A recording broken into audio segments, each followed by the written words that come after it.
Welcome to Indiana Sports Beat Radio, brought to you by the Hard Truth Distilling Company in Brown County, Indiana.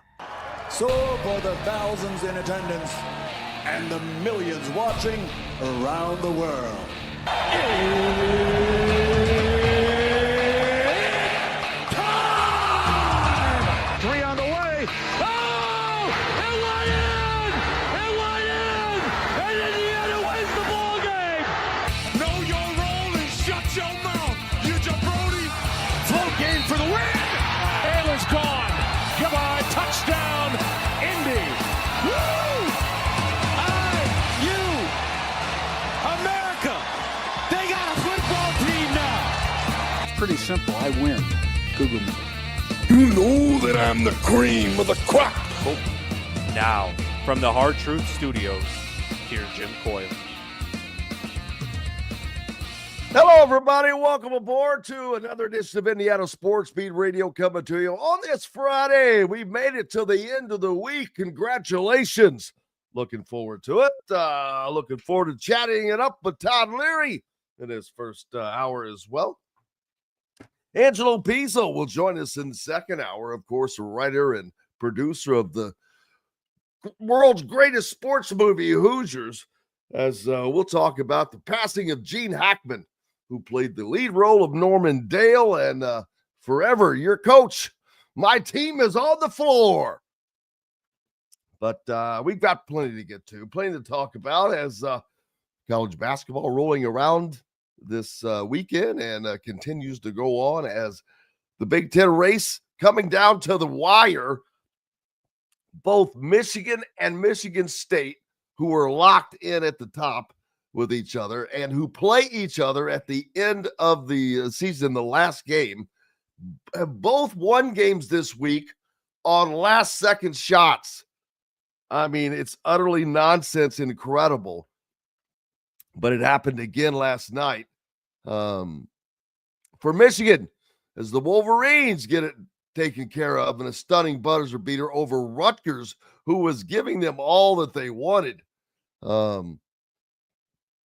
But it was a fun game to watch, a game that was back and forth, and Michigan ends up coming out on top in a last-second buzzer beater. But you know what? When you win titles, when you win championships, when you win things like that, you have to have luck along the way and on your side. Always. There's generally always something if you go back and look into the stretch of things. Appreciate everybody joining us no matter where and how. If you're on one of our great affiliates like 97.7 ESPN, The Ref, always the right call down in Evansville or up in the region on the voice of the region, 1230 AM, 104.7 FM, WJOB. And in Fort Wayne on Fort Wayne's only sports station, 1380 The Fan. Keep it locked right here throughout the day, wherever you're going, whatever you're doing. And if you're following along on YouTube, thank you very much. Give us a like. Just hit the like button. It's very simple. Appreciate you. Hope everybody has enjoyed the week and ready to move on. Ed down in Claremont, Florida. I did not realize that. You're down by Montverde, man. And Dr. Sam Joaquin. So I hope you're a patient of Sam Joaquin, the dentist, who's down there as well. You guys are all over. IndyCar opens today with practice at St. Petersburg. Who did I see that is going to drive the pace car there or something? A celebrity. I cannot recall it right now. Good bass fishing down there, huh? In Claremont? Well, there you go. Something to know. Andrew says, you won a few close ones during the title runs. It's what champions do. It's what happens. And Hank is taking care of business. Taking care of business right now. Let's see. Indiana back on the floor this weekend as they head west to take on the Washington Huskies at first. And then they'll make their way down to Eugene, Oregon, and take on the Oregon Ducks, who have had an up and down season started out pretty hot, and then they've kind of faded a bit. But they're at home, and it is not going to be an easy route. If Indiana could find their way to win both of those road games and add the final home game against Ohio State, that would pretty much secure themselves a spot in the NCAA tournament, but we'll let that come to us a game at a time. We're going to go ahead and hit our first break. Up next, the man, the myth, the legend from myjumpshot.com, Todd Leary, will join us. We're back with plenty more on the backside right after these messages. At Ben Davis Chevrolet and Ben Davis Ford in Auburn, we're your one-stop shop for all of your automotive needs. We have the area's best selection of over 300 vehicles, including new cars, trucks, vans, and SUVs. Plus a huge selection of pre-owned vehicles in stock. And if we don't have what you're looking for, we'll find it for you. We also have top-of-the-line service and parts, plus a collision repair center, and we're competitively priced on everything. For sales, service, collision, parts, and more, we do it all. Come see us today or visit us online at BenDavisChevrolet.com and BenDavisFord.com. Whether it's a night out with the family, after work with colleagues, or catching the game with friends, Bubba's 33 is the place for you. Bubba's 33 offers a mouthwatering menu of selections that are all made from scratch every day. The portions are big, but the prices are small. And with over 50 big screen TVs, you'll never miss the big game. Bubba's 33, pizza, burgers, beer. If you're looking for a new home in the Indianapolis area, you need Cheryl Sizemore from Brick and Ivy Realty. Cheryl Sizemore has over 2 decades of experience, and that could be the difference in getting the home you want in today's tough housing market. Reach out to Cheryl at CherylSizemoreSells@gmail.com or 317-701-0838. That's 317-701-0838. Let Cheryl Sizemore sell or find your new home today. Located on 325 acres in beautiful Brown County, Indiana, Hard Truth Distilling Company is the biggest and the best craft distillery around. While Hard Truth is already known for producing internationally awarded whiskeys and spirits like Hard Truth's sour mash bourbons, sweet mash, and hard road ryes, as well as their cinnamon vodka and the always popular toasted coconut rum. Hard Truth Distillery offers so much more. With a full-service restaurant, ATV, and distillery tours, as well as live music, you can spend an entire day at Hard Truth Distillery while making your entire family or group happy. And that's the Hard Truth. Hard Truth products are available across Indiana, as well as many other states. So no matter where you shop, if they don't carry your favorite Hard Truth product, tell them you want the truth, the Hard Truth. Hard Truth Distilling Company encourages you to enjoy all of their products responsibly and to never drink and drive. Welcome back to the Hard Truth Distilling Company studios. And as you can see, we are joined by Todd Leary from myjumpshot.com. How are you, sir? How was your week been? It's been long, but sun's shining and it's going to be pretty warm today. So starting to get a little bit of that spring vibe. I like it too, man. This is the last day of February. That means tomorrow is March. Insane. I cannot believe month it. Of the year. I know. It's crazy. Yeah, it's kind of a fuller month. It comes in as March, but it's like, yeah, not quite there yet. Just chill out. Nope. You got a couple more weeks, and then you'll get a nice day, and then it'll go back. I mean, these temperatures are like a roller coaster right now, but that's okay. I'm ready to bust out. I'm sick and tired of being cold. You and me both. Like I'll take these little days of sunshine and driving with the windows down. It's a good feeling. It absolutely is. But the one thing that it means is we're reaching the end of the college basketball season, and that is never something that's fun. It's like taking a drug away from somebody, man. After we've had a great college football season, unbelievable, and then college basketball is what it is. It may not have been great, but it's always great because it's a great sport that we enjoy watching. But man, it's about to come to the end. We're about 3 games left in the regular season, and things are still tight, Todd. Michigan and Michigan State in the Big Ten. It looked like last night that Michigan was going to stub their toe, and hand Michigan State a 1-game lead in the league race. but they turned the tables. Earlier in the week, we saw Michigan State win a game with a three-quarter court shot that went down. And then last night, it was Michigan's turn to hit the last-second shot to win the game against Rutgers. Rutgers, man, had them on the ropes all night. No, Rutgers dominated that game, for the most part, defensively. And I think the bugaboo for Michigan, turnovers has been I think part of one of their biggest issues throughout the season. And that early in the game last night, they allowed Rutgers to hang around, and Rutgers gained momentum, and they're, obviously they're uber talented. And they just, they did everything but win that game. That's a heartbreaker for them. They're not on the bubble. They're not even remotely close to. They're going to have to make a major run in the Big Ten tournament to have a chance. I mean, but that team is so talented. I'm not calling anybody out. It's just it's strange that team's not better than they are. They have 2 top 3 picks. This is the whole John Calipari, issue with Kentucky. In a little different way, but kind of the same. And that you get super talented guys that are just young, and I'm just going to say don't understand how to play yet. Like they're really good. I'm not taking anything away from that. I hope that doesn't come across that way, but veteran, older guys just figure out a way to win. And that Rutgers team has struggled. And you're right. The top of the Big Ten, Michigan State, I thought, I did not think they were going to have a chance to win the Big Ten with their schedule. The way it was supposed to end up. Had they lost that game to Maryland, I don't think they would have had a chance to win. But the opposite is, they made a more than half-court shot, and that has propelled them into the driver's seat. So now it's theirs to lose. And they played a lot better than I thought that they were, because I agree. Totally agree.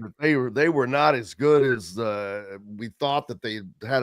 They were the luxury of an early or softer front-loaded schedule, or not front-loaded, back. And then I saw who they were going to have to end the season with, and I'm like, oh, they're screwed. But right. Not so fast, my friend. They're and they still kind of are. And honestly, 4 days ago, if you'd asked me who I actually had to bet on to win the Big Ten, I would have said Wisconsin. I think Wisconsin, with their schedule and they were surging, the way that they were playing, I think that they were sitting in the driver's seat to win the Big Ten. Because I thought Michigan and Michigan State were going to have that chance to, they were going to play really tough teams and just probably play well, but not be able to win some of those games. And I thought Wisconsin was in the driver's seat, but then they laid an egg and lost a game they should not have lost. And that amazingly happens, even to the best teams. Wisconsin was playing as well, if not better, than anybody in the league at that moment, but it sneaks up on you. That's why Indiana has to be very, very careful on this West Coast road trip. First of all, they go out to a Washington team who is bringing up the cellar in the Big Ten at 4-13, but you can't sleep on anybody. They've got 4 wins. They beat four people, 4 teams, and I think one of them was an upset, pretty good. I can't remember who that was, but they're always dangerous. But you have to take care of business, and then you have to go to Oregon. But first up is Washington, and that's who they have to pay attention to. Yeah, and the schedule sets up good. That's the air quote easier of the 2 games out there in the Washington game. So you get to go out there and hopefully get a win under your belt. Then you're going to sit for a day or 2 and then have to play another game. And if you're playing with house money, if you've won that first game, if Indiana finishes the year or they lose that Oregon game, but they win against Washington and Ohio State, outside of losing in the first round of the Big Ten tournament, I think that they're probably have a decent chance at making the tournament. But the first and foremost thing that has to happen, I don't think that is the case if they lose to Washington. That quality of a loss would be detrimental to their hopes. I do think they can lose to Oregon and still get in. But like I said, if you're playing with house money, you just take a different approach. If you get the job done and handle your business, all the cliche terms against Washington, you go into that Oregon game kind of free rolling. You're playing with house money. And so at that point, I think they just have to go win that Washington game. That game is pivotal in how the end of this season plays out for them. Absolutely, and I was trying to figure out who they had beaten, the best team, but Maryland is who they beat. So that was back in early January. So things are a little different now, but it was at home, and so you've got to be wary of them. They can jump up and get you at any time, but this is an opportunity to get a road win. It's not going to be a quad one, but gives you confidence, lets you keep rolling because they're playing in a very short rotation right now, Todd. And it's working, though, because they're going with the one big out of not by choice, but by necessity with Malik being unavailable the other day. I'm not sure what his status will be coming up, but being forced to go into that situation, it's working. It just allows for better spacing. It was more of a team win the other day with so many of those guys contributing, but then they had to. There was only 6 of them that were really a part of what was going on.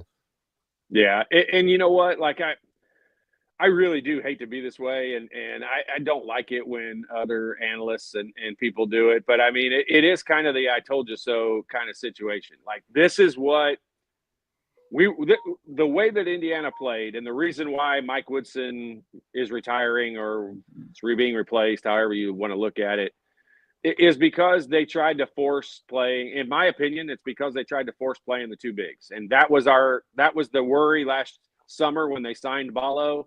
Yeah, you were excited about it because he's super talented, but you also that's not the style of play I think Indiana was going to play at its best. And that's not the style that I enjoy watching the most. I like seeing them get up and down the court. I like seeing them shoot threes. And, that's the style of college basketball in 2025. And that's a more sustainable, successful style of basketball. And so, yeah, they've kind of been forced into playing it like, I hate to even go as far as to say, it's killing Mike Woodson to have to play this lineup, but I do feel like it's a bit reluctant. I almost felt like he threw the lineup out there a couple games ago and was like, all right, everybody, you want me to play with a small lineup? Here you go. And they didn't even, it was the first half of the Purdue game and they didn't even start out that well. But to his credit, and maybe because he was going to let them get buried, he stuck with that lineup. And the second half of the Purdue game, this team has taken off. And I would be surprised if behind closed doors, Mike Woodson didn't show a little bit of surprise as to how well this style of play is working. And I don't think it fits with how he likes to coach and how he likes to play. I agree with you. I think that he's just, I don't know that he credits it that. I think he thinks it's probably something else. Who knows? But it's almost luck. Yes. Yeah. It just happened to work out that way. But it's almost like these guys are able to finally find their role in what they're supposed to do. Whether, Trey Galloway and Anthony Leal are great players on this team, probably would not be great players at some other places from a talent standpoint. I don't mean that as a knock because they're getting done what they're getting done with their hard work by finding a role, a niche. Trey Galloway is an assist machine. I mean, dude comes up with 8-9 assists in these games. That's not easy to do in a Division I basketball game. Well, it's not. And I'll tell you, there's something to this, and it's kind of hard to explain. It would probably need a 2-hour conversation instead of 10 minutes here. But, when guys are playing and the game's just flowing, I'm going to use the end of the game the other day when Trey Galloway makes 2 big threes. Okay. Well, we all know Trey Galloway is a capable shooter, but he's not, no one's going to identify him at this point in his career as a knockdown standstill shooter. Okay. But my theory in all of it is when the game is flowing, so when they're flying up and down the court and they're playing fast, you don't have time to think. And I think Trey caught those balls at the end of the game. His confidence was high. He had already made a couple shots, but you don't have time to think. You catch that ball on the break and you immediately fire it. And those were going down for Trey. He looks more comfortable that way. I think Goody looks more comfortable that way. I think Mbako looks more comfortable that way. But when you run a set in your offense, which you have to do, you have to be able to do this. But when you run a set and the ball gets moved around and you're stationary and you're set and the ball's coming to you and you're getting it and the shot clock's running down and you have to shoot it, you think about it a little bit more. And I think most players do. And I think Trey Galloway is probably the best example I can use right now. But I think if you just analyze the way the whole team looked, the way they were playing at the end of the last game, I think you get a little better sense as that they're more comfortable in playing in that role. They're not good at running the shot clock down, to 7 and then having to create something. And we just don't have that kind of team built. And very few coaches or programs have that kind of team built. Most teams play a little bit better when it's a little helter-skelter. Yeah, and Indiana that's kind of what they are. They don't. They run the pick and roll a lot, but that's kind of. Other than that, everything else seems to just be a byproduct of that and how it works out. But I could be wrong. I'm X's and O's on basketball is not my forte. No, you're right on though. I mean, that's what when.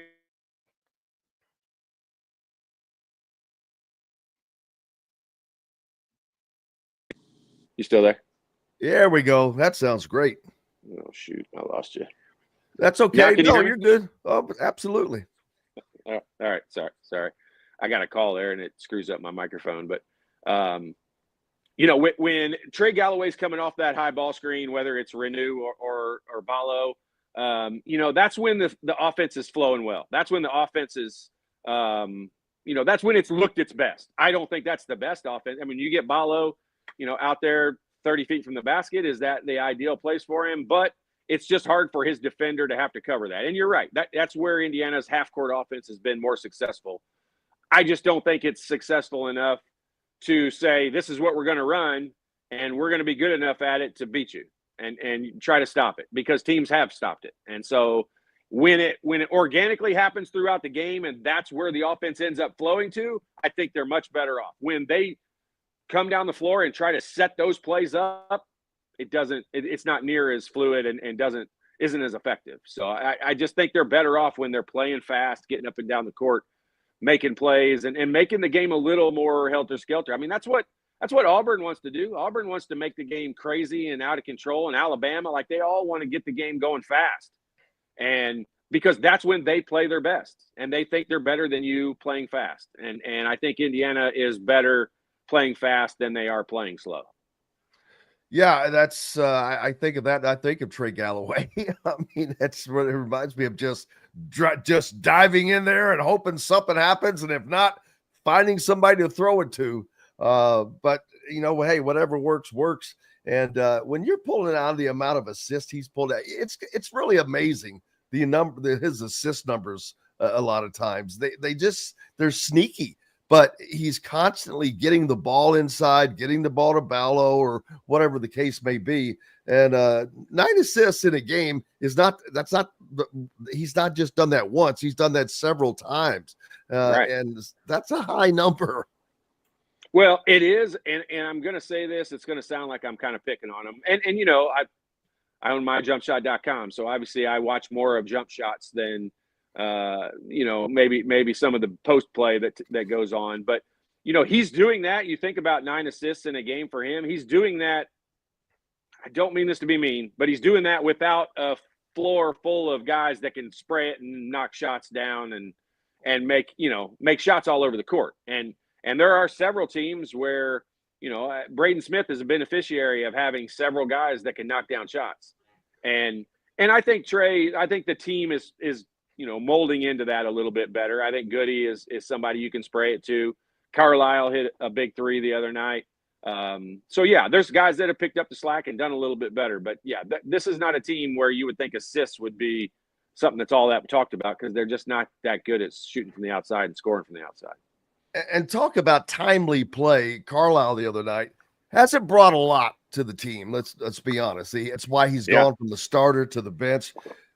He only scored 5 points the other night, but those 5 points came in succession. One was a reverse layup that I think that stopped a 10-0 run, I believe, at the time.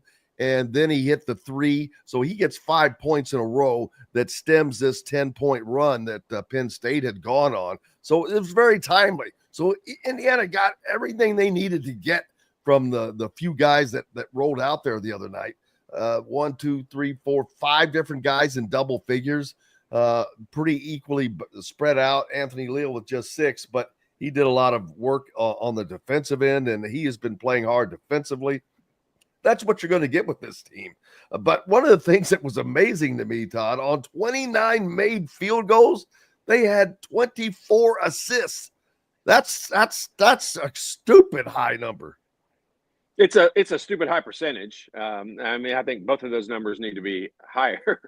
Or I mean, I think they need to play faster and get more shots up and make more field goals. I mean, that's where I kind of stand with that. They're not a good enough shooting free throw team to rely on that. So, I just sometimes that assist ratio can seem a little bit weird and produce something that doesn't really make a lot of sense. Yeah. But I mean, one of the things that does tell you, Indiana is not a team. I don't think they would be described as a team of a bunch of guys that can go create their own shot.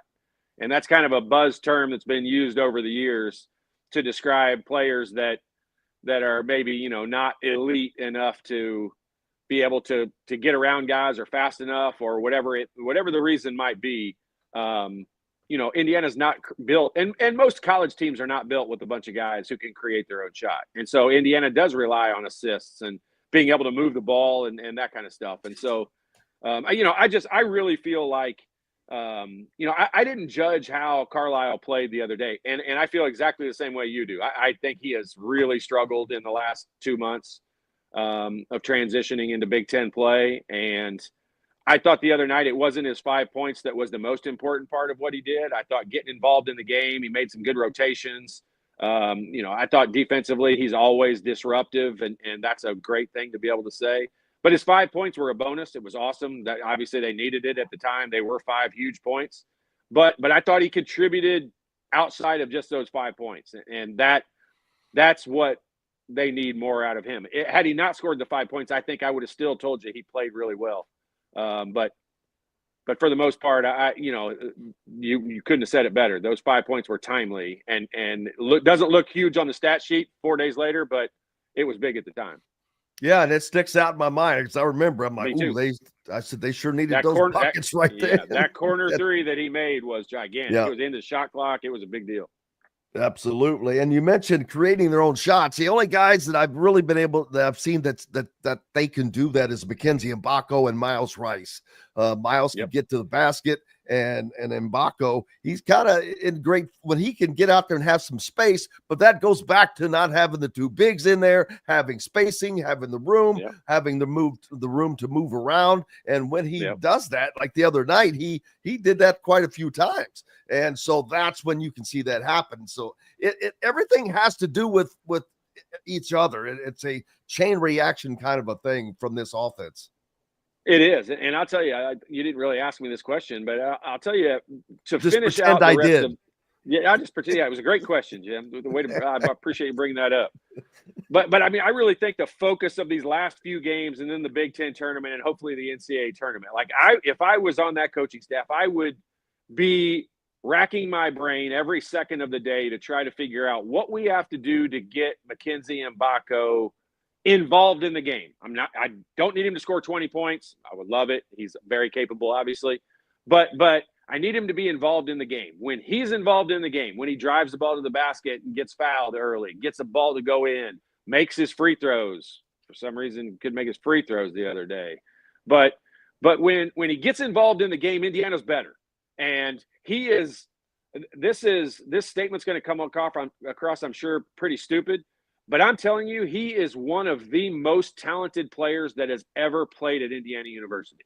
When you talk about a 6'9" guy with his type of jump shot stroke and ability, his length and ability to rebound and everything that he is capable of doing, he's one of the best players that's ever played there.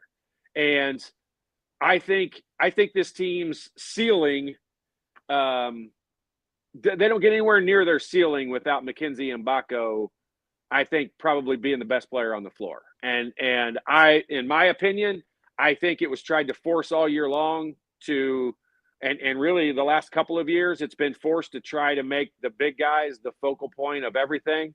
And I really feel like if they kind of turn it around and make him Mackenzie Mbako the go-to guy, like the guy that they focus everything around. It might not work. He might not get involved. He might get in foul trouble early. Like, you got to be able to pivot. But if it were me in these last 3 games and then the Big Ten tournament, I would put the onus on Mackenzie Mbako, and I would rearrange our focus to try to get him the guy that gets going early in games. Yeah, and when you say one of the best ever, you're talking about his talent, his pure raw talent. Sure, 100%. His physical abilities, he is one of the best players that's ever graced an Indiana uniform.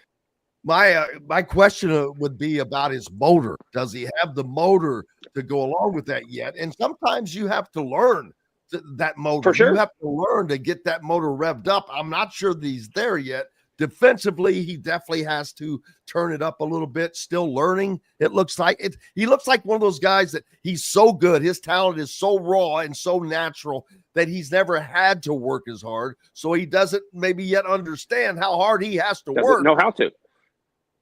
Yeah, and for sure. And you know, like going off to college, big time college, especially you get a Tom Izzo or a Bob Knight or Gene Cady or somebody, a legendary coach, or once you go off to the NBA, like they have coaches that are very trained and adept at getting the most out of players and tapping into their potential. And I'm going to use a ton of buzzwords and cliche statements here, but I mean, like, Mackenzie Mbako is an untapped resource right now. Like, we've seen what he can do from time to time, but we don't get it consistently. And, everybody thinks they work hard. I thought in high school I worked hard. I think that everybody thinks that they work hard. You learn once you get to college, like, you learn how to work hard. Like, you think you're working hard, and you probably are, but not to the level of what it takes it in, big time Division I basketball. And then off to the NBA is even another gigantic step. So people teach you how to work and how to work hard. And I think Mackenzie's slipped through the cracks all the way back to, youth basketball, I'm sure, in not really having someone with their thumb on him saying, you gotta be working harder. You gotta be doing this. You gotta be working on those things. He's so talented. You're right. It does come easy to him. And he's got that Jay Edwards kind of, almost looks like he's aloof a little bit, like not playing hard. But anyone that ever played against Jay Edwards will tell you that's not true. And I think Mackenzie Mbako needs to get to that point where when people play against him, they fear him because they know at any point in time he can go crazy. Yeah, he can put the fear of people in offensively, but defensively, he also has to learn how to shut people, or not shut them down per se, but make himself just not be a liability. He's so good offensively. All he's got to do is not be a liability.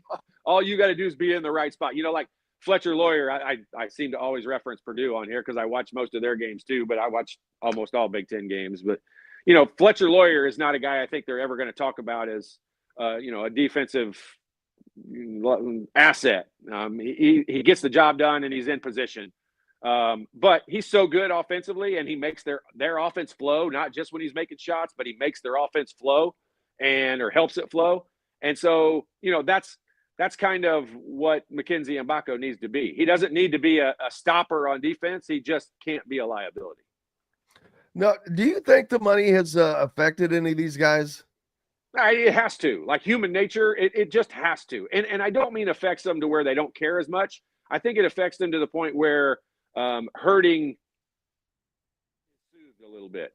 Maybe I'm contradicting myself by saying those two different sentences right there. But I mean, yeah, I think the money has changed things. Like you were always Mackenzie Mbako right now, Malik Renew right now would be doing everything in their power to get to the NBA. Because that's where the money's at. You don't make any money prior to that.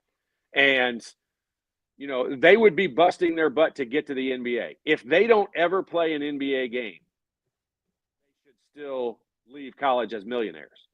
And if you can honestly tell me that doesn't affect human nature, I would probably have a long debate with you, and I might lose that debate at the end. But I can just tell you, it has to make a difference, I think, in just not in an individual game or not in whether you want to take the last shot or in things like that. I just think the overall fight and what you need to try to accomplish as an individual for some of those guys. Like Mackenzie Mbako is a great example. He's not going to play in the NBA unless he ups his game. And I think he would be upping his game a lot more if he didn't have a fat bank account. Yeah, I agree with that. The Being great honest. Todd Leary is with us from myjumpshot.com. We've got more coming up here at the Hard Truth Distilling Company studios. We're back with it right after this break. Located on 325 acres in beautiful Brown County, Indiana, Hard Truth Distilling Company is the biggest and the best craft distillery around. While Hard Truth is already known for producing internationally awarded whiskeys and spirits like Hard Truth's sour mash bourbons, sweet mash, and hard road ryes, as well as their cinnamon vodka and the always popular toasted coconut rum. Hard Truth Distillery offers so much more. With a full-service restaurant, ATV, and distillery tours, as well as live music, you can spend an entire day at Hard Truth Distillery while making your entire family or group happy. And that's the Hard Truth. Hard Truth products are available across Indiana, as well as many other states. So no matter where you shop, if they don't carry your favorite Hard Truth product, tell them you want the truth, the Hard Truth. Hard Truth Distilling Company encourages you to enjoy all of their products responsibly and to never drink and drive. Ugly Grouper, located on beautiful Anna Maria in Florida, is the place to be, and not just because they have unforgettable meals, including locally sourced seafood. The Ugly Grouper has your favorite craft beers and cocktails, along with live music every day. The Ugly Grouper is family-friendly, able to host private parties, and has the biggest grouper you've ever seen. The Ugly Grouper is the place to be on Anna Maria Island, Florida. Tell them Indiana Sports Beat sent you. Go to theuglygrouper.com for more information. When it comes to apparel and promotions, Freethink has you covered, literally, whether it's 24 or 200 shirts for sports leagues, businesses, or groups. Freethink Apparel and Promotions can also create your very own merchandising store. Freethink Apparel and Promotions did it for Indiana Sports Beat Radio, and they can do it for you.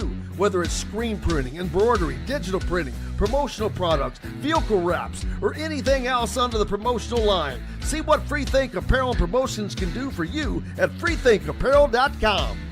At Ben Davis Chevrolet and Ben Davis Ford in Auburn, we're your one-stop shop for all of your automotive needs. We have the area's best selection of over 300 vehicles, including new cars, trucks, vans, and SUVs. Plus a huge selection of pre-owned vehicles in stock. And if we don't have what you're looking for, we'll find it for you. We also have top-of-the-line service and parts, plus a collision repair center, and we're competitively priced on everything. For sales, service, collision, parts, and more, we do it all. Come see us today or visit us online at bendavischevrolet.com and bendavisford.com.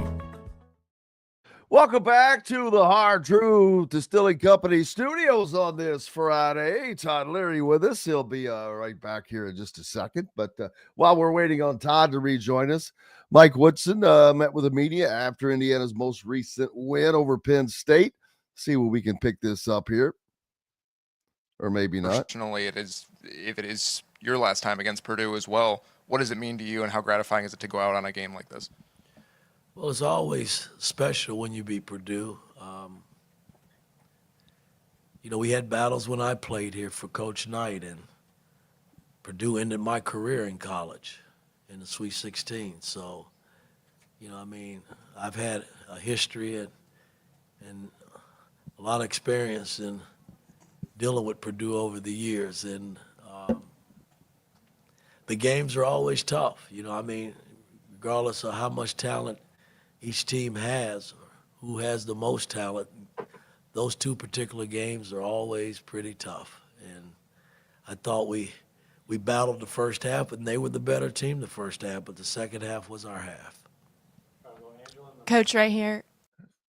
There was Mike Woodson talking after the Purdue win, actually. I thought that was after the Penn State win. But how about Indiana's ability this year to kind of raise their game for the Purdue game, not only at home, but on the road? You know as much as well as anybody how tough it is to play in that place, but they probably should have won that game in addition to the one that they won in Bloomington. Now you're muted somehow. Let's see if I got you muted or there There you we go. go. There you go. Now I'm unmuted. Yeah, I mean, every team every year can probably kind of say some of those. There's a couple games they probably should have won, and maybe a couple games they probably shouldn't have won. That one that was up at Purdue probably played out just about like you would have scripted it out. Like it was a tough battle. That press conference and that answer at that press conference is probably the thing I've agreed with the most with Mike Woodson and his entire tenure at Indiana. Those Purdue games are just different. And North Carolina Duke games are just like those rivalry games are just different. And they are you never really know the talent level unless one team is just so much more ridiculously talented than the other. There's been a few lopsided games in that series, but there's not very many. And they generally go down to a battle. And you generally don't look at the score afterwards, and it gives a good depiction of the way the game went. Like Indiana winning fairly easily in the second half of that game with Purdue. We know they were down by 12 at halftime, and that honestly could have been 18. And had it been 18, they might not have been able to make that kind of run. But, who knows? They did. And so, I couldn't agree with him more in saying those games are just different. When you play at Indiana, I'm assuming when you play at Purdue, years later down the road, there are games that stick out to you. We had my very first loss in college. I came at Ohio State. Like I remember that game pretty well. I remember playing at Kansas. It was the only time we ever played in Allen Fieldhouse. Like there's certain games that stick out to you. Most of the Purdue games you remember. So most of the games in that series fall into the category of ones that when you're 54 years old later in your life and you're sitting back telling somebody at a bar how great you were, those are the games you kind of reference a little more. And he's right. Like those games just play out different. And that was a gigantic win for Indiana. Like the only reason they're being talked about right now is because they beat a team that is of that caliber. And I know, Purdue's on a little bit of a slide right now. We all think they'll be back. I think they'll be back and fine, but that's the best team Indiana's beat this year. And I think had they been able to beat Maryland, you could have made a little bit of an argument there as to which one of those teams is the better win. But, that was their best win and their signature win at this point in their season. Yeah, they have an opportunity to get another big win, not immediately, but Oregon is on the horizon after they take on Washington. And Oregon has been an up and down team, man. They started out pretty hot.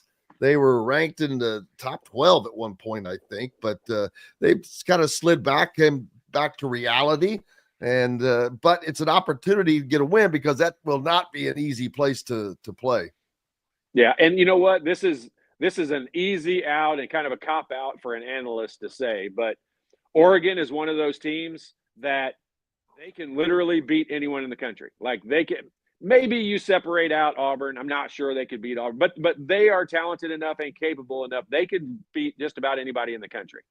They can also lose just about anybody in the country. And, them losing to, a Northwestern and things like that, that's not shocking. Like they're not a team that is night in and night out. You know what you're going to get. And I think Dana Altman, the coach, probably wants to pull his hair out sometimes because some days they look like one of the best teams in the country, and some days they don't look like they belong in a Power 5 conference.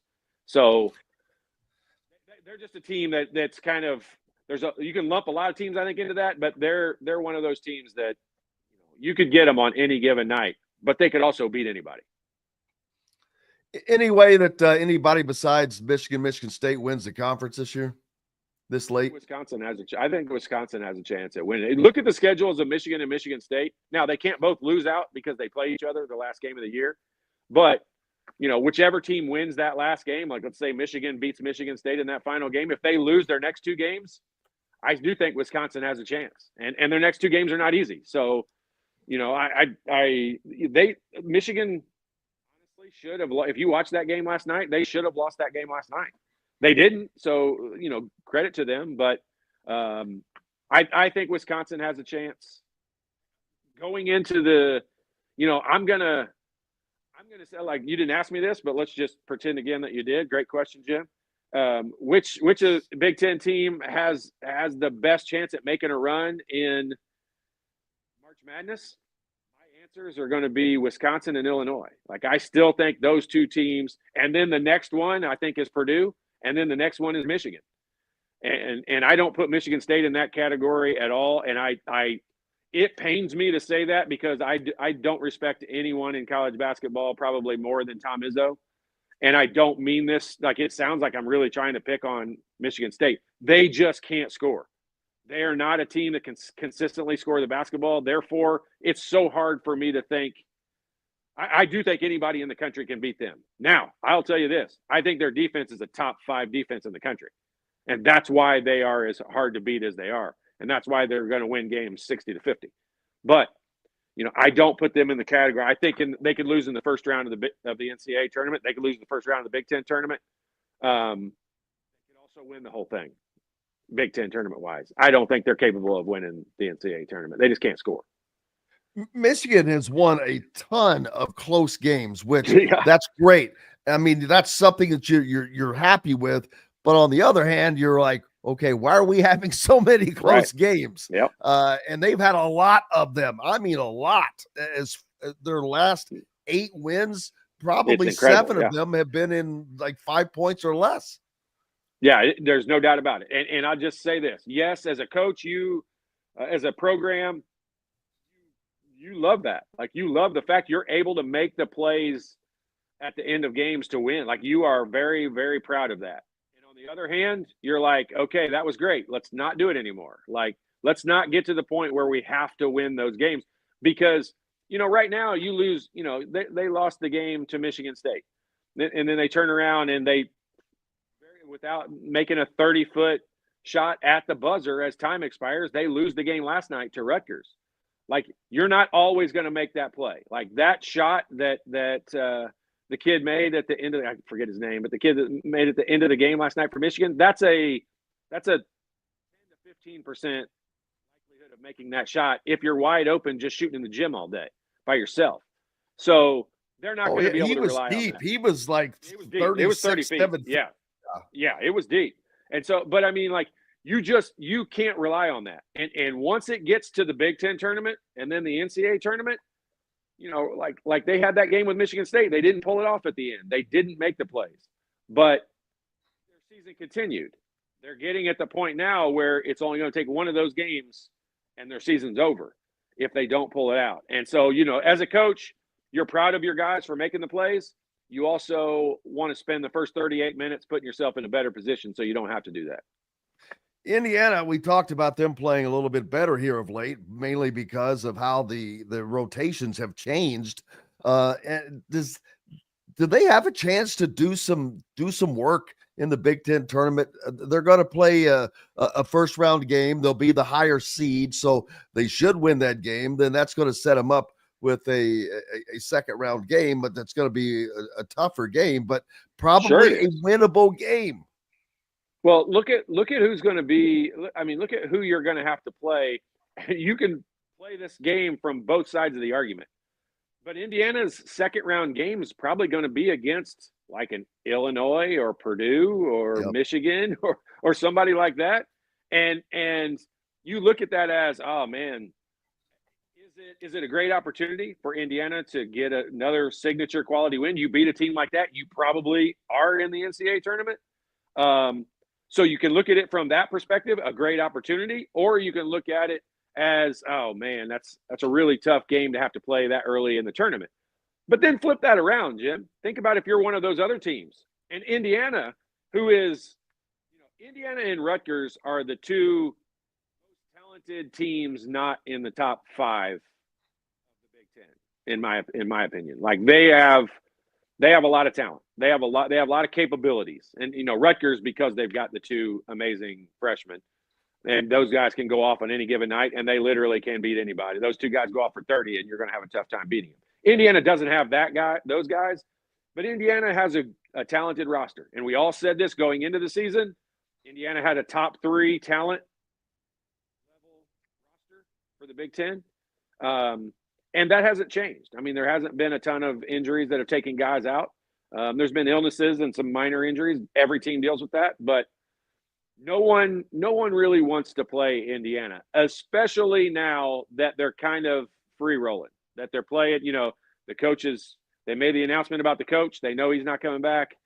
Everybody's kind of, I never had that scenario, so I don't really know what's in their mindset, but I can tell you it changes things a little bit. And it's kind of if you don't adapt the us versus the world mentality at that point, you're never going to adapt that mentality, because right now in that locker room, it has to be us against the world. And I think it is. And I think that's a difficult team to play against if it's used in the right way.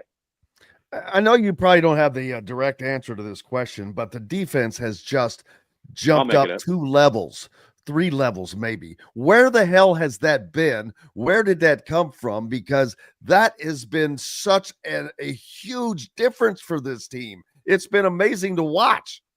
Well, Jim, I fall into this category, so I'm going to lump myself into what I think most fans do. And last summer, when Ballo signed, right when Indiana was able to land Ballo, and we knew that lineup was going to be very difficult for Mike Woodson to not play Malik Renew and Ballo together on the floor. Once that happened, I think most of us, and I'm sure on your show, and I said this right off the bat, week 1, was how offensively it was going to slow them down, and how offensively they were going to play a style I was hoping they were not going to play, and all of that. But if you dig into it a little bit deeper, that lineup with those 2 big guys on the floor also is difficult defensively. It's difficult to manage it because you're generally not guarding. There's not 2 not fast, athletic guys on most other teams you're playing. And I'm not trying to be derogatory to Renew and Ballo, but I mean, they're not light of foot, and they're not going to blow by anybody or blow by very many people. And so, speaking offensively, again, I catch myself doing it every time. Whenever we refer to the big lineup, I think our minds go to offense. But defense, it's different also. You know why they look a little bigger? You know why they look a little faster right now and are flying all over the place, contesting shots a little better? Because there's only one of those big guys in there. And they got 4 guys that are a little bit more agile out there flying around. And, like, I'll tell you this, Coach Knight's big thing on defense was always our help defense. Like, I became a really good defender because I was always in the right position. I can't guard anybody one-on-one, but with my team, I'm a pretty solid piece to that team defense. And when you're looking at this team rotation-wise has not been that great when you get 2 big guys on the floor. We always used to, I'll say, adjust our defense if, whenever it was a bigger guy that you were involved with a switch or with a screen that's coming or whatever it is. As a guard, you always have to know, like, who the other guy is. If it's one of the big guys setting the screen, you handle it different. And I don't think we talked enough throughout the season about how Indiana's defense probably struggled a little bit as much as anything because of that lineup.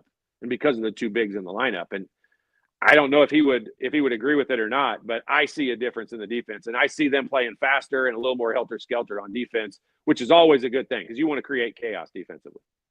Chaos and helter-skelter. Chaos. I'm all Todd Leary, the shot doctor from myjumpshot.com.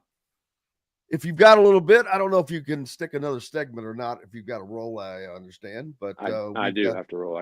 All right. You roll on, brother. Right. Enjoy your weekend. We appreciate you as always. It's just some fun conversation. Enjoy it. Appreciate you as always. Go out and have yourself a great weekend. Appreciate it. You too. Thanks. You betcha. Hey, we've got lots more coming up on the program today. Angelo Pizzo will join us, and we'll talk about Gene Hackman, Norman Dale from Hoosiers. Plenty more coming up from the Hard Truth Distilling Company studios right after these messages.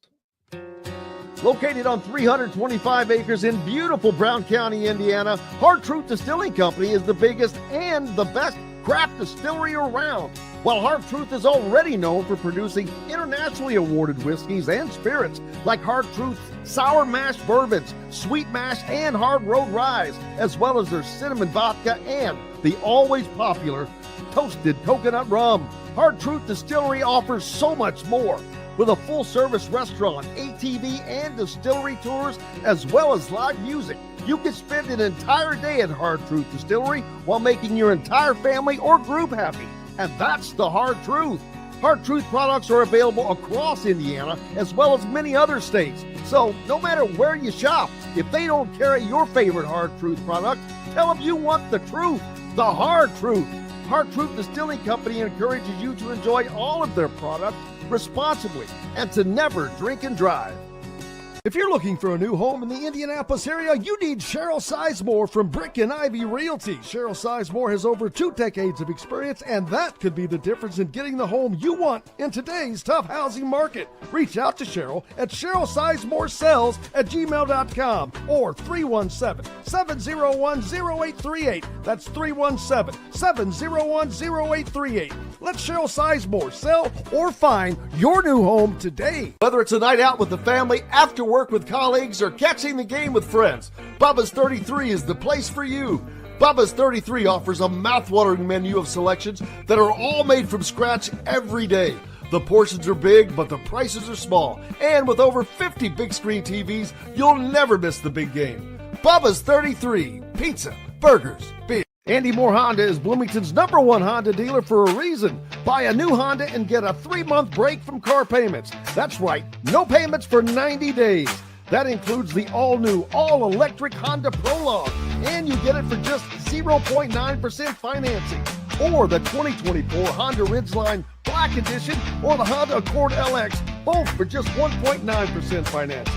Get more to your door from AndyMooreHonda.com, Bloomington's #1 Honda dealer and your best place for new and used vehicles. Welcome back to the Hard Truth Distilling Company studios on this Friday. I am so happy that it's Friday, just because it's Friday. Get to the weekend. Looking forward to that. Weather getting a little better. Nothing to write home about exactly, but it's not freezing. So, and it's going to hit 60 degrees today. My goodness. Gotta love that. Got to love that. But then, of course, what's the 63 for the high today? Tomorrow's high, 35. Get out of here with that, man. Getting all of us sick. Getting everybody sick with that business. A weekend of activity coming up in the Big Ten, of course. And it starts tonight as Purdue hosts UCLA in a Friday night tussle in West Lafayette. UCLA obviously does not play well east of the Mississippi. Their only win coming against Indiana. Now, maybe playing in the state of Indiana bodes them well, but we'll see. Purdue on a skid. Can they break that 4-game losing streak against the Bruins tonight? Northwestern also hosting Iowa tonight. No, we got two Friday night games at 8 o'clock and 9 o'clock. One, Purdue is on Fox, Northwestern on FS1. That's kind of odd. You only have 2 games on the schedule, and they'll be at the same time. Tomorrow, Penn State is hosting Maryland, and Maryland, they got to bounce back. Oh, man, that was a tough loss to Michigan State. Nebraska hosts Michigan as they hope to boost their NCAA hopes. Oregon hosting USC, a little West Coast action, while Washington will host Indiana. That game is at 6 p.m. Eastern time, an odd time, and it's on Peacock. So nothing good about that situation. But it is what it is. And then on Sunday, here's a big-time game. Wisconsin at Michigan State. Michigan State obviously coming off of that big-time lucky win. Wisconsin needs to bounce back. If they have any thoughts of sticking their nose in this Big Ten title race, here's their shot. If they can beat Michigan State, I don't know if they can win it or not. It's going to take a lot of help. But and then Illinois and Michigan going at it. So 4 of the top teams in the conference matched up this weekend. The Michigan State game's an afternoon game on CBS, and that game is followed by the Michigan-Illinois game on CBS. So CBS spending their time up in Michigan all weekend. And then on Sunday, UCLA back in action at Northwestern. So maybe they can pick up another win back east of the Rockies. And then it turns Indiana takes on Oregon on 1, 2, 3, 4. That's what, Wednesday? No, Tuesday. Yeah, Tuesday. So Indiana will end their West Coast swing by playing on Saturday and Tuesday. That Oregon game, it's a late nighter, 9 o'clock Eastern time for us. But it'll be interesting to see what Indiana can get done. It's a tough place to play. It's on the road. You're out west. I get it. The time difference.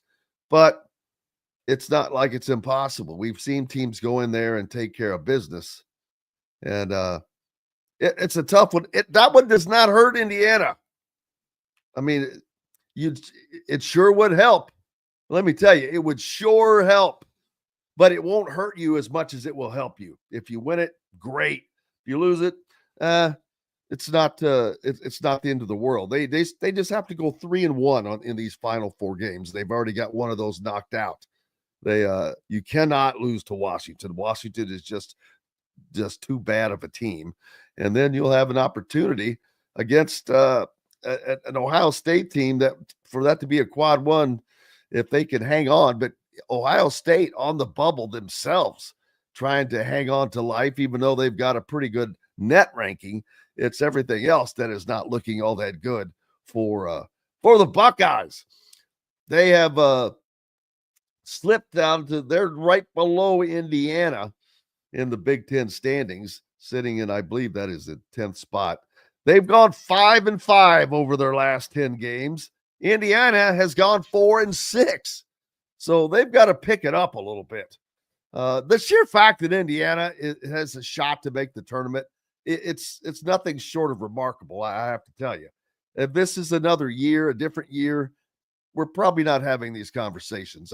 Not many times can a team lose 8 out of 11 games and still have a shot at the NCAA tournament, especially when they didn't have many, if any, quality wins at that time. They've added a couple with the wins over Michigan State and Purdue, so that has changed. But I think that there's something also about the brand getting in there, again, with it being kind of weak on the bottom end right now. We'll see. Hopefully they can get to it and make it happen. Indiana fans, does Indiana fans want to see Indiana in the tournament this year with the situation the way it is right now? I just wonder. Or do they want to just get it over with? I'm curious. I certainly don't want to have to go to Dayton. I'll promise you that. And then gosh knows where from there. That's the situation. And oh yeah, Rufo, Rusty. I'm gonna give Rusty some credit. We were having this conversation yesterday. Why not have the play-in games? Why do they all have to be in Dayton? I know that Dayton has held this for quite some time, a long time. But why not? There's 4 play-in games. Why not have the 4 play-in games where the team will end up? If you win this game, you're going to end up in here. If you win this game, you're going here. Just have them play there. There's already a site set up. Just have 4 play-in sites. I don't think that would reduce travel immensely for half of those teams. So there's the thought. I wanted to talk to Todd about Trent Sisley. Man, I put out some highlights from him here of late, and that was on SportsCenter. Man, he's killing it. His game has just improved. He is the leading 3-point shooter for Montverde. I think at like 37%. I want to make sure I go back and double check, but he is the lead. He's definitely leading Montverde in 3-point shooting. That says a lot. I mean, he spends a lot of his time equally inside, outside. He can handle the ball. He has been put in a lot of situations this year. So going to Montverde was, which I already knew it was a wise decision for him, but it has worked out tremendously because it has just made him better and better. I'm sorry. It's not 37, it's 47%. That's right. He leads Montverde's 3-point shooting with 47% shooting. Not bad. Not bad. And he's been beating and banging as well, playing on the inside. So Indiana's getting a good one. That's whoever becomes the new coach is going to be very lucky. There were reports that Zerno has reportedly said he's sticking with Indiana. I'm not sure about how that one goes. I've not had conversations with it, so we'll have to find out for certain. But Trent Sisley will be in Bloomington next year, and he is really, really improved. Plus, you'll get to see him probably play up here if you'd want, as the Chipotle High School National Finals happen. Coming up in April. So, and Montverde should definitely be a participant in that. So we look forward to getting to take that in along the way. Spring football game. This is nothing official, but rumor has it that I picked up, and I think that this is going to happen. I think the spring game is going to be moved to a Thursday, the Thursday before the Saturday it's currently scheduled for. And I can't remember if that's the week before or the week of Little Five, but it's going to get moved off of the Saturday, I believe. So it'll be interesting to see how that comes around. Also, right now happening up in Indianapolis, the combine going on. I think Curtis Rourke is throwing today, former Hoosier at Indiana, getting his work in. So we'll definitely see, hopefully, how that works out for him and a couple other guys up there, and we'll have all of that, those reports for you later on. Indiana women fall last night to number 19 Maryland, 74-60 on senior night. Just didn't go well for the ladies, as they cannot keep the winning going on. And baseball's even here, man. Can you believe that? Indiana had a home baseball game. Luckily enough, the weather was good enough for it to go on. I can't imagine a home game in February, but that's indeed what happened. So you had it. Looking forward to it. Looking forward to talking to Angelo Pizzo. Haven't had Ange on for a minute. Not only to get caught up with him, see what all he's doing, but of course, with the passing of Gene Hackman, we'll talk about Norman Dale, who fortunately will live forever, immortalized by Gene Hackman, and what many consider the greatest sports movie of all time. It is one that you certainly want to go watch it again after all of the kind things that you've seen about Gene Hackman go out. He was the consummate actor, and how he kind of thought that role was going to ruin his career, and ultimately it kind of revitalized his career. So there's that. Harpoon says that he hopes Sisley will want to play for TJ Otzenberger. Well, he'll want to play for whomever comes here. That I can promise you. He's not going anywhere. Dusty Banner said Shane Steichen said over the hump. He cannot unhear it. Yeah, I think that's going to live in the that phrase is just going to be one of those things in Indiana fans' ears that anytime that they hear it, you get kind of a reaction like, oh, I can't think of what I'm trying to say, but when something bad that happened to you comes back, a flashback. I think anytime Indiana fans hear that, they're going to have flashbacks to that. And then Harpoon also says that Yannick Conan Niedenhauser is a must to get in the portal. He's pretty tough. He made life heck early on in that game against Indiana the other night. But after a while, Umar Ballo finally found his rhythm. They found him with the passing, and he was blocking Umar's shots earlier. He just seemed a little more athletic. But then Umar started getting things turned around and ended up having the better night. So there's that. There is that. Yeah, fingers on the chalkboard. The hump will be in the Indiana lexicon forever. Unfortunately, that is true. There is no PTSD. That wasn't exactly what I was thinking of, but it probably fits it better. Derek says his flashback is help on the way when Mike Davis said it. Oh, man. Help is on the way. Help is on the way. Mississippi State plays at the hump. Or are they playing at Ole Miss? No, haven't they already swept them? I'm not sure.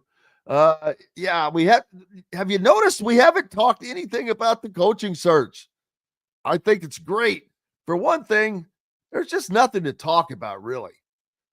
The names that will be thrown out there, that's about all you could do is throw names out there right now because it's all on the QT.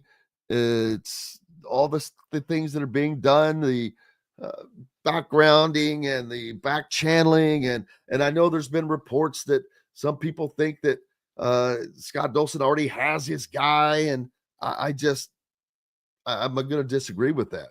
No, he doesn't. First of all, it's not that easy. It's just not that easy this time of year when you can't talk to people. I know that they're how you back channel, but you cannot get everything done back channeling. There are too many details.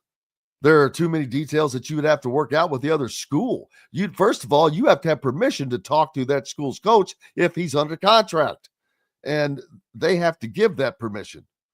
So there's only so many things that can be done, and you can get pretty far along in it. Don't get me wrong, but as far as having the guy, I'm not buying that. Not yet. May have the wish list set up. The wish list continues to change, and it's not the wish list, I guess. It's the results list because it's who's left. It's who's available, who wants it, who will take it, who would be interested in it. Everybody has an opinion, but the only truth is the truth, and we have to wait for a lot of that to just come out. And Scott Dolson is being as quiet as possible for good reason. For one thing, these other coaches, they don't want that news out, especially if it's still in the early stages. That is definitely not something you want out, that you are looking at another job while your season is going on. Your boss won't like it, your fans won't like it, and your players won't like it. So, several reasons for the discretion. We're going to take a quick break. Looking forward to talking to Angelo Pizzo a little later about Gene Hackman. And there's lots more to get to. Lots more of your comments as well. We'll hear from Mike Whitson on top of that. When we return to the Hard Truth Distilling Company studios after these messages. Andy Moore Honda is Bloomington's #1 Honda dealer for a reason. Buy a new Honda and get a 3-month break from car payments. That's right, no payments for 90 days. That includes the all-new, all-electric Honda Prologue, and you get it for just 0.9% financing. or the 2024 Honda Ridgeline Black Edition or the Honda Accord LX, both for just 1.9% financing. Get more to your door from AndyMooreHonda.com, Bloomington's #1 Honda dealer and your best place for new and used vehicles. Ugly Grouper, located on beautiful Anna Maria in Florida, is the place to be, and not just because they have unforgettable meals, including locally sourced seafood. The Ugly Grouper has your favorite craft beers and cocktails, along with live music every day. The Ugly Grouper is family-friendly, able to host private parties, and has the biggest grouper you've ever seen. The Ugly Grouper is the place to be on Anna Maria Island, Florida. Tell them Indiana Sports Beat sent you. Go to theuglygrouper.com for more information. When it comes to apparel and promotions, Freethink has you covered, literally, whether it's 24 or 200 shirts for sports leagues, businesses, or groups. Freethink Apparel and Promotions can also create your very own merchandising store. Freethink Apparel and Promotions did it for Indiana Sports Beat Radio, and they can do it for you.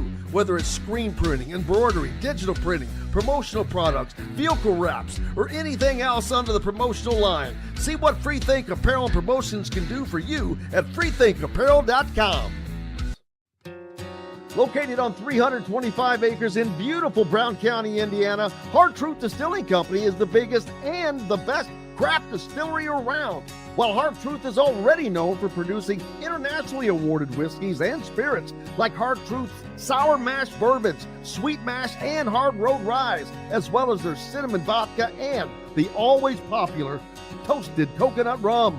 Hard Truth Distillery offers so much more. With a full-service restaurant, ATV, and distillery tours, as well as live music, you can spend an entire day at Hard Truth Distillery while making your entire family or group happy. And that's the Hard Truth. Hard Truth products are available across Indiana, as well as many other states. So no matter where you shop, if they don't carry your favorite Hard Truth product, tell them you want the truth, the Hard Truth. Hard Truth Distilling Company encourages you to enjoy all of their products responsibly and to never drink and drive. Welcome back to the Hard Truth Distilling Company studios on this Friday. It is time for the weekend, and I'm all about it, ready to get after it. No home games this weekend, and I am not traveling to the West Coast, so no traveling, and I'm digging it. Brian asking me, Jim, are you allowed to talk to the coaches' agents if you're Indiana about the job, or you still have to wait till the end of the season? He would love to know. Well, no, agents are fine. They're not under contract. They can do the talking. That's what the back channeling is about. That's exactly when I say back channeling, that's what that means. You're talking to the people behind the scenes. Yes, they can have all kinds of conversations. That's how you do get things done. That's how you start the processes. That's how you get to points. But there's also only so much that time that the opposing coach can devote to that decision. He's in the middle of, hopefully he's in the middle of coaching his team, and hopefully it's in the middle of a successful season. And you wouldn't want a coach that would take his attention away from the job at hand to talk to you at that moment. I mean, seriously, would you want that in reverse? But a lot can get done. The majority of it gets done by that manner. But I don't think that there's anybody that is locked down at this moment. I would just find that hard to believe. But I think that list is short and getting shorter. It would be interesting to hear.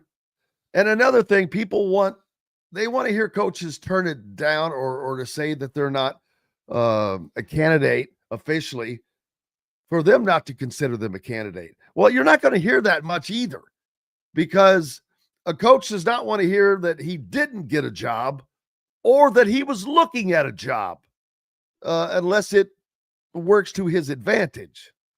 And that's not always the case. So there's another need for discretion. Sometimes they just don't want that information out there. So you got to kind of keep it on the down low and it'll come out when it comes out. But it'll be interesting. I don't know who the coach is going to be. I just know who the likely candidates are. And for those that continue to put Chris Beard in that category, I don't have him in there. Not that I don't think he wouldn't do a great job. I think he would kill it. Not that I don't think he's a great fit. He is. Not that he doesn't want the job. He does. You know the rest of the story, and it doesn't matter what your opinion is really on it from the standpoint of you're not the deciding factor. You're not going to make that decision. But more importantly, that decision also does not sit on your shoulders. The people that do, I think that they're just looking at it in a different manner. And it's a sensitive subject. It's a sensitive subject that I don't think that they want to be involved with at this moment. It's been 2 years. That's not very long. And the facts of the matter are somewhat in dispute. So it's not like you can go either way and just say that this happened. We don't know exactly what happened. So I'm not judging him. I'm not blaming him. I'm not saying he's even guilty. But I am saying that he put himself in a position to be in that position of whether he was guilty or not. And that's probably the biggest thing of how it's being viewed. The mere fact of being in that position is not something that Indiana wants or can deal with. Not right now, especially. They've got stuff going on already. And then you've got the Bob Knight past. You know, there's a reason why Indiana purposely went away from all things Bob Knight for a while. They needed to disassociate themselves, not with the winning, not with the banners, but with all of the other stuff. And people, if you don't want to really acknowledge it, then I don't know what to tell you. But again, I'll just tell you, go back and watch the 30 for 30 last days of night, and it will lay out all of the things that you know of that he did. Not many of the ones that you don't know of. But my point is they're not going to put themselves in that position. Doesn't matter how great of a fit it is. It doesn't matter how it would be Indiana playing probably elite level basketball next year.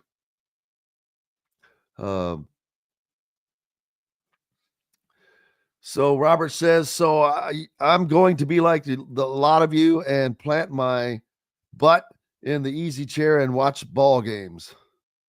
It's all you can do. All you can do. I never saw that team making the dance. I might have to eat some crow. That is a fact.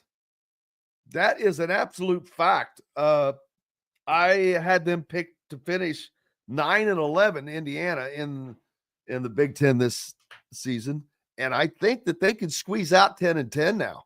Well, if they split this road trip 2 games and come back and take care of Ohio State, they can end up 10-10, and that, along with a Big Ten tournament win, I think gets them in. I really do. No, I did not see that team going up to Michigan State and winning. I certainly didn't. I'll eat it. I don't mind. Hey, I'm wrong. If I'm wrong, I'll say I'm wrong. But you got to take chances. That's why you got to take chances. It's easy to sit back and not say anything. But hey, the thing is, they should have made the tournament without question.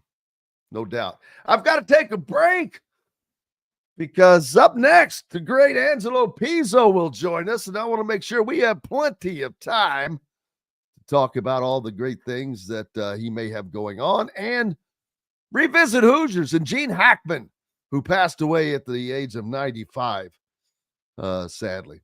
We've got plenty more to go. Back with it at the Hard Truth Distilling Company studios right after these messages.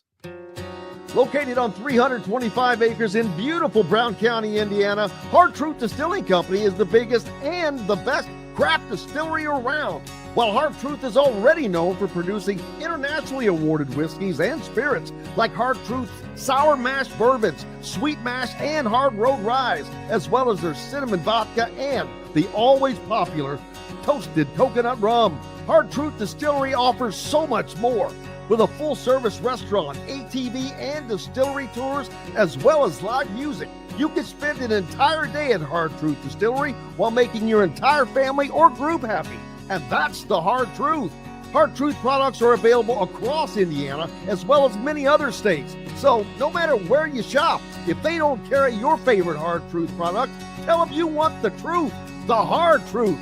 Hard Truth Distilling Company encourages you to enjoy all of their products responsibly and to never drink and drive.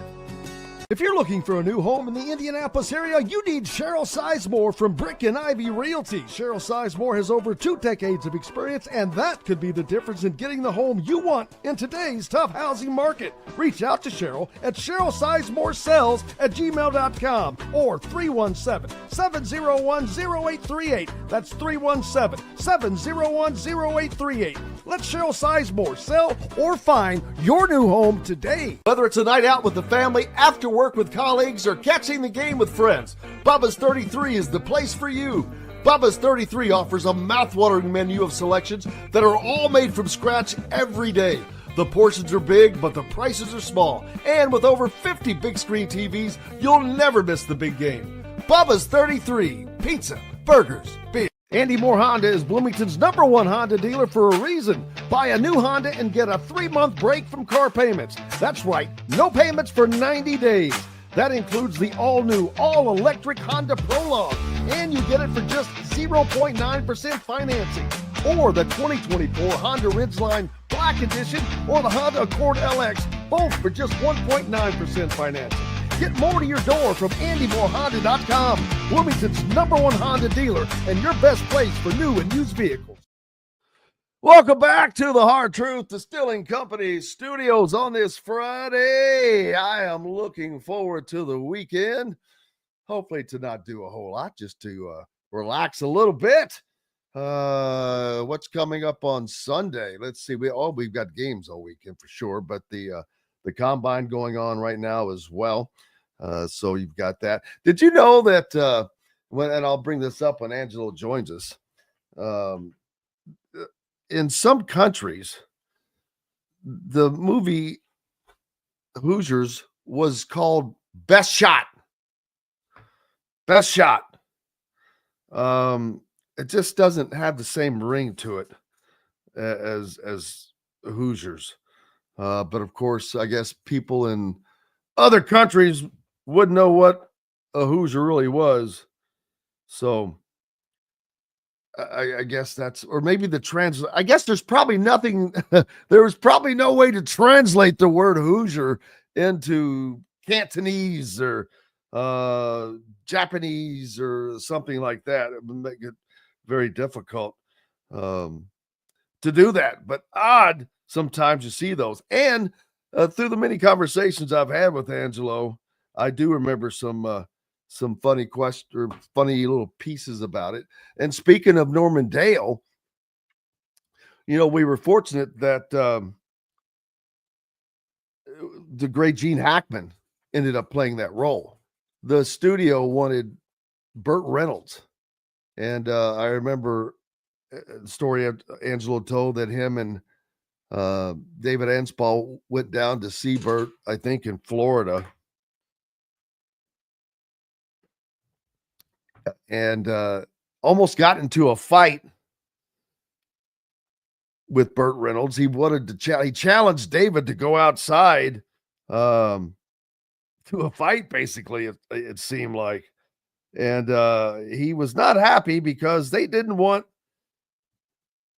if you remember Burt Reynolds movies, he's always, looking into the camera and giving that Burt Reynolds kind of thing. And they didn't want that for this. And I understand why. And I don't think it could have worked out any better than it did. Joined now by the great Angelo Pizzo, Bloomington native and resident, creator, writer, producer of not just Hoosiers, but My All American and several other feature movies. Angelo, how are you, sir? I'm doing all right, recovering from the flu, but getting better every day.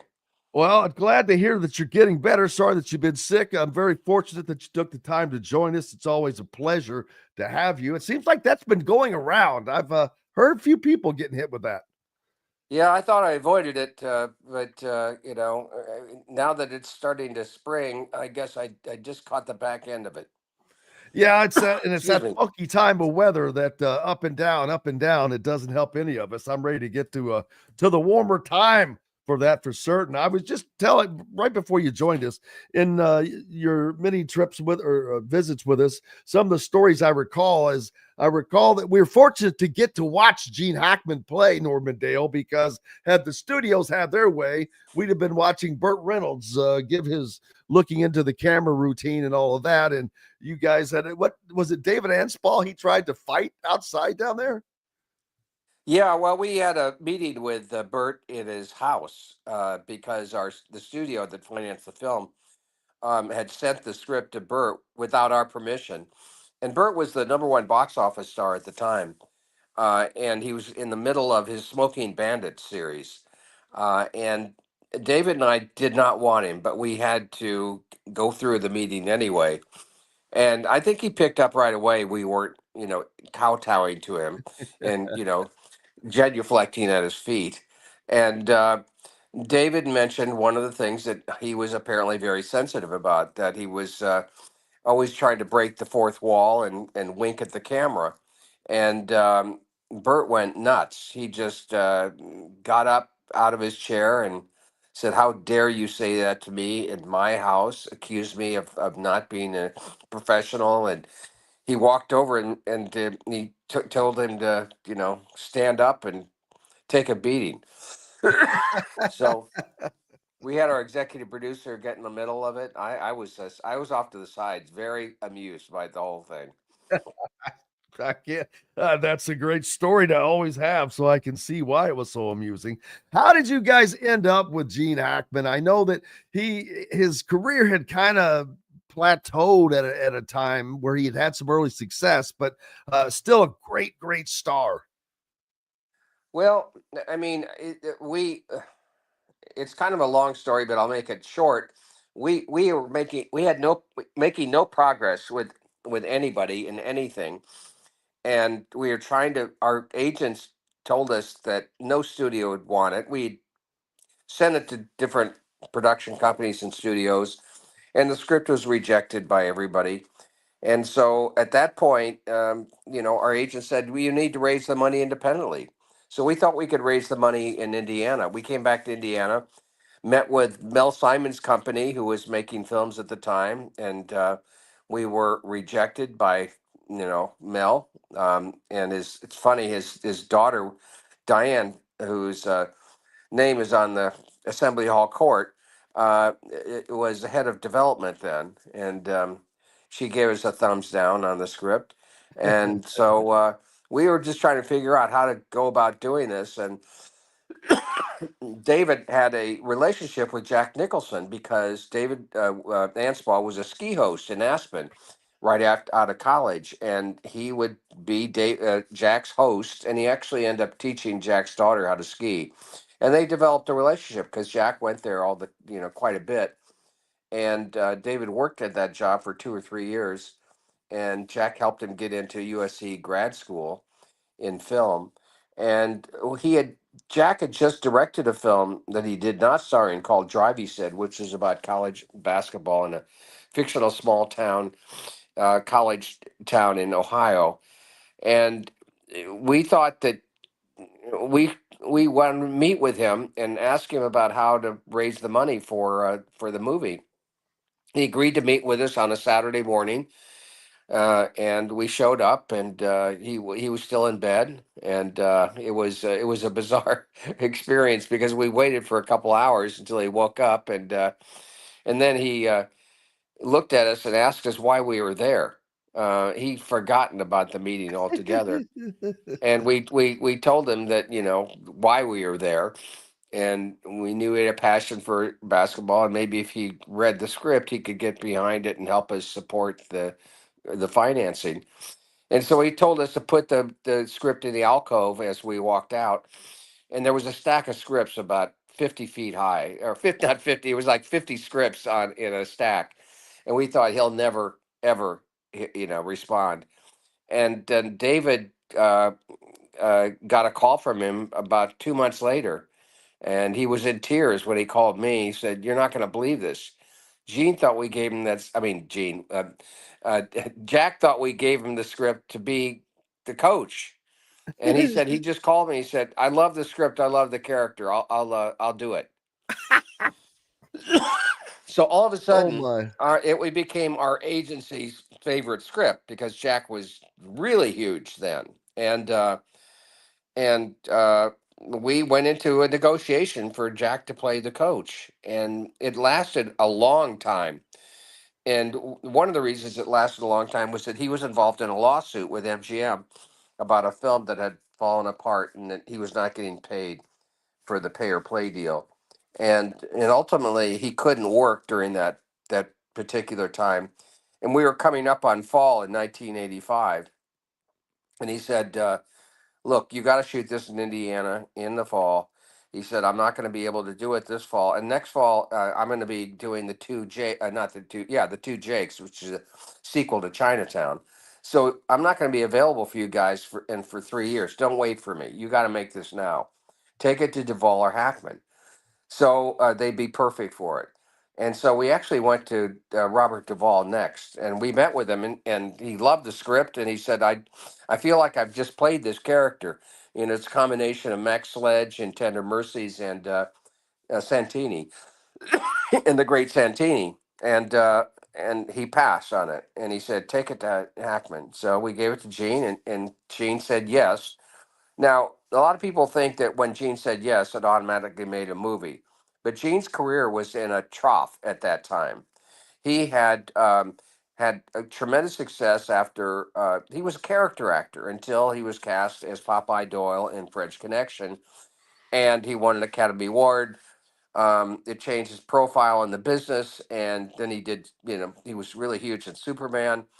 And then he did 7 movies in a row where he was either the co-star or the leading actor that all lost money. And he was unhireable as a lead actor. People still wanted him as character actors, smaller parts. But so when Gene said yes, we then thought, well, we do have a shot with the script and Gene at the studios and production companies that were turned us down. So we did that. We resubmitted a new package, and we were turned down again. I mean, it was not for another year that we got a production company interested, and they didn't even want Hackman. They wanted Burt Reynolds. So it was almost like it was fated to be that we ended up, in a cornfield with Gene Hackman making this movie in 1985. It's crazy how you go from Burt Reynolds to Jack Nicholson to Robert Duvall and Gene Hackman, four Yeah. of the biggest names all time of actors. And then Gene, from what I remember, wasn't all that enthused about the movie itself and how it went, thinking that was not going to promote his career in any way. Well, he was not in a good place mentally when we all gathered here in Indiana to make the film, and part of it was that his feeling that his career was over, and that he felt that the direction his career was going to be exacerbated by the fact that he had 2 guys that never made a movie before. I mean, David and I were neophytes, and he did like the script, but he didn't feel confident that we knew what we were doing. So there were constant. He just carried around. I think Gene has a lot of demons to begin with, and he acted out a lot of his anxieties on us, not so much on me, because he came from the theater. He was very, very respectful of the script and the dialogue. He would not change a word without my permission. That's kind of a rule of thumb in the theater. And but David, they had some tough going, for the first 2 or 3 weeks. He almost quit, and it just thought it wasn't worth it. He and Barbara were both going to quit, but he was encouraged by his agent that it would really be terrible precedent, and he'd lose the money, and he didn't care about us as the agent, but he hung in there. And one of the turning points was when Dennis Hopper showed up. So I don't remember Gene ever smiling for the first 2.5 weeks of him until Dennis showed up. And Dennis is such a funny guy, a sweet guy, a kind person. And Dennis really got what we were trying to do. He really believed in us. And part of it is that he thought that I mean, he was grateful that we were giving him a chance because he hadn't been working for 10 years. He was in and out of kind of rehab and drying out and so on. And he was only a year and a half sober at that point. So he had our back, and he really helped us smooth things over for Gene. And Dennis told us later that Gene said something to him during the last week of shooting when they were sitting on the bench together. He said, "I hope you have your next gig lined up because this movie is going to be a career killer." uh, and the parting shot that he made to me when I thanked him for all the good work he did before he got on a plane to go to LA was that, well, he said, "I know you boys learned a lot, and I think it was all well intentioned, and I really enjoyed working with the boys." He said, "But just be prepared for the fact that um, you might be very lucky to get that no one outside the state of Indiana will actually ever see this movie." And he said, by the time in 5 or 6 years, it'll be forgotten except by you boys. And I hope I forget it by the time my plane lands in L.A. Yeah. Well, that's been hardly the case, as it has been voted the #1 sports movie of all time by the Associated Press. I think the American Film Institute has it as #4 all time, which is just incredible.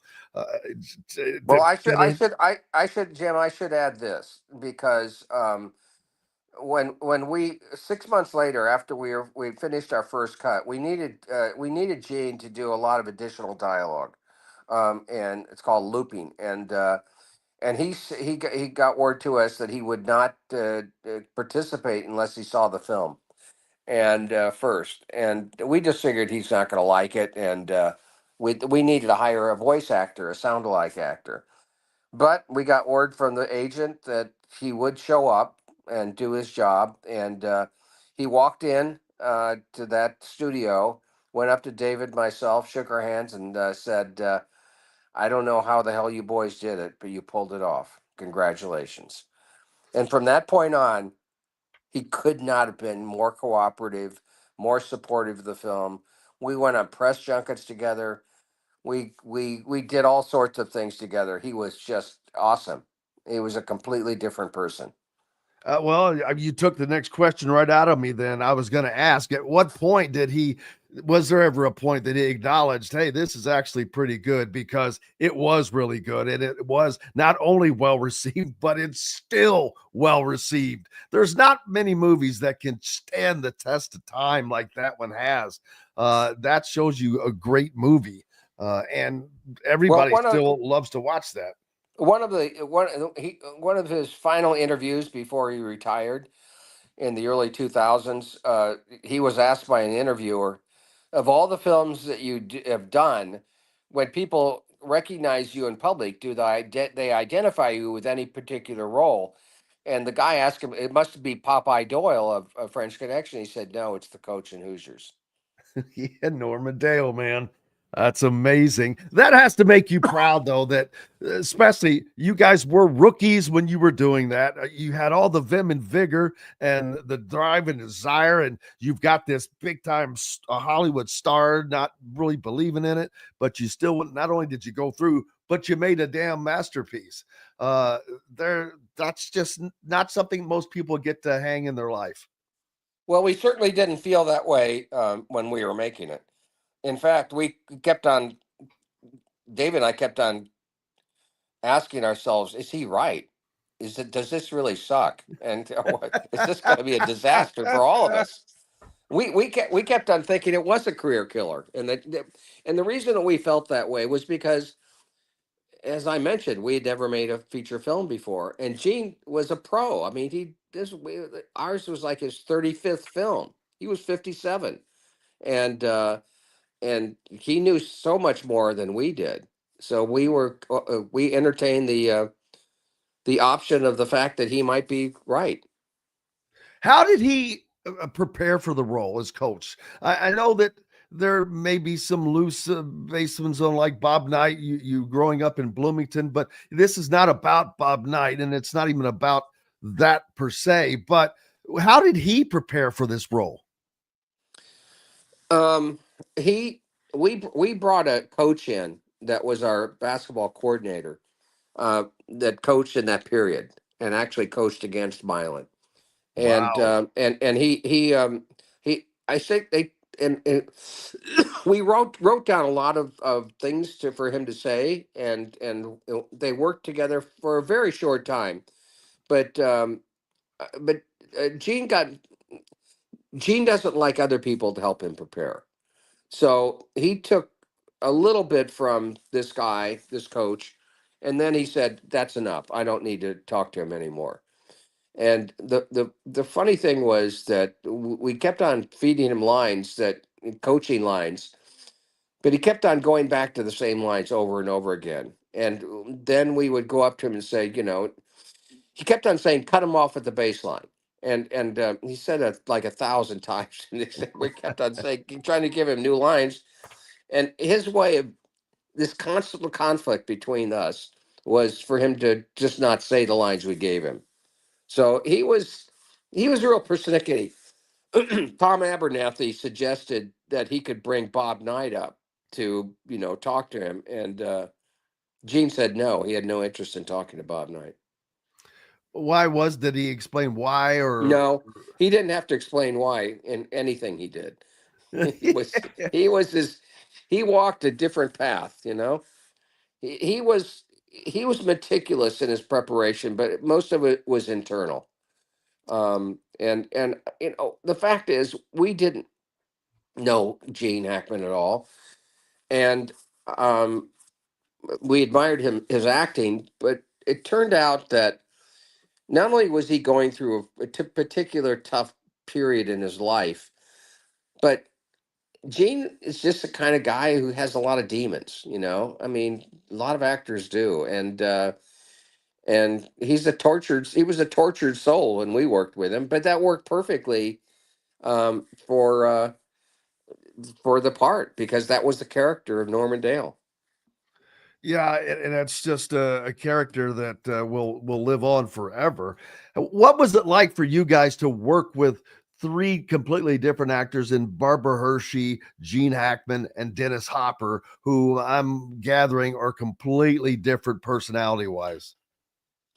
Well, I think one of the things you do learn is you don't talk to all actors in the same way, and that you establish different relationships. And for me as the writer, working with the dialogue with the different actors, you find out pretty quickly where their comfort is, kind of their comfort zone is, and this because a lot of times they'll come to you and they will talk to you about changing lines or changing words or dialogue, whatever. And you can be very frank and upfront with some people who don't have thin skin, and then the others, they take it as a personal affront if you reject their ideas. So it's always different. Dennis had no ego. You could throw anything at Dennis and he would do it. The difficulty we had with Dennis was he had done so many drugs and drank so much over the years that he had lost a lot of brain cells. He couldn't remember lines. So he would improvise, just out of desperation. And sometimes that stuff worked out pretty well. What's Don't some get of caught the watching the things? paint dry was an improvised line. Yes. Really? Yes, it was. He couldn't think of what the Wow. line was at that point, and he threw that out there. What was the line? Do you remember? I don't remember. I went back and looked in the script, and it was in the script, but that's because we made the adjustment. That's wild, because that's one of the, when you think of movies, great ones, the great ones have just line after line after line that are stuck in your head. And that's one of them. Don't get caught watching the page right. And for that to have been an ad lib by a non-athlete that's wild, that how the brain works for those guys. Yeah, I mean, I go to the Hoosier gym in Knightstown and I see it on T-shirts. Don't get watching what's the bait try. There's another line that kind of like we I wouldn't say made up, but I added during the moment, and it wasn't in the script. When Jimmy Chitwood says, "I'll make it," I wanted him just to nod, but I was afraid that it wouldn't, because I didn't want to give Jimmy any dialogue, or as few words as possible. So I was afraid it wasn't going to come across from him just nodding, meaning I'll make it. So I just had him. I said, "Well, we may use it or may not use it."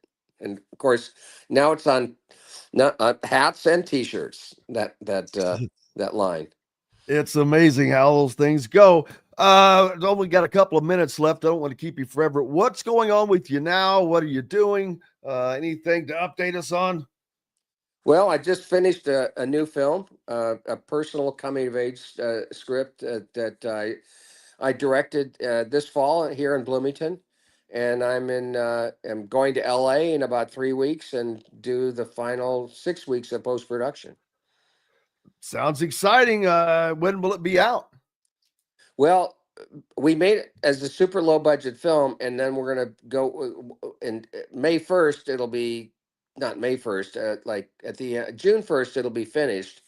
And then we'll go out to try to sell it. And whoever buys it will determine when it comes out. Distribution and all that. Oh, sounds awesome. I can't wait I'm going to be in one of your movies one of these days. Well, I never heard that before. I can imagine. Angelo, I cannot thank you enough. As always, you are always so gracious with us, and I'm so grateful to you for your time. It's just always wonderful, and I know the people really enjoy it. Thanks, Jim. I appreciate it. Thank you, sir. Angelo Pizzo joining us here on Indiana Sports Beat Radio, producer, writer of multiple feature films, not just Hoosiers, involved with Rudy and so many others, by All-American. Great friend of the show, Bloomington native and resident.